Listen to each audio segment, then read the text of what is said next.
I'm David Hay from Creative Content. Back in the days of analogue cameras that used reel film, when you bought a new roll, you had three specific choices you had to make, and these were based on your camera type. First was whether to shoot in colour or black and white. Next was the length of the roll, either 12, 24 or 36 shots. Finally was the ASA rating, and usual choices available were 100, 200, 400, 800 and 1000. The ASA rating described how fast the film was, that is, how it reacted to light. 100 ASA was used in bright sunlight, 400 on cloudy days, 800 on really gloomy rainy days, and 1000 at dusk and in the evening. ASA is known as ISO, and we have a much greater range to play with. If you look at something like this Canon 5DS Digital, it can be dialed up to 12,800 for example. And even a GoPro allows an ISO rating of 6400. The new Canon R series models are capable of a ridiculous 204,800, which I doubt would ever get used in the real world. ISO is considered as a part of the exposure triangle in photography, the other 2 points being aperture and shutter speed. And all three increase the light to the camera's sensor, but of course in entirely different ways.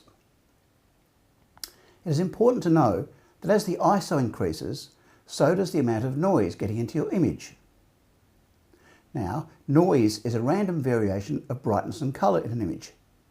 It often makes them appear blurry and grainy. In other words, not normally what the photographer wants, unless it is being introduced as an artistic effect. As a general rule, always use the lowest ISO you can. An exception to this rule though is when using high shutter speeds, as increasing the ISO to increase the light to the sensor reduces the risk of camera shake and subsequent blurriness. Another tip, if you can, is to shoot in your camera's RAW format.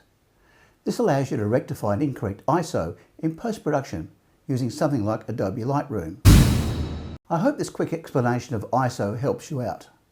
I have other tutorials in the same area in my YouTube channel. Examples include an introduction to aperture, creating slow motion and basic lighting, with more on the way.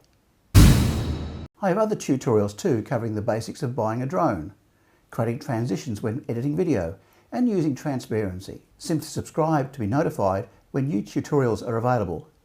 And do have a look at the Creative Content website for the latest news, reviews, interviews and more. The web address is on your screen. I'm David from Creative Content. Thanks for watching. Oh, one more thing.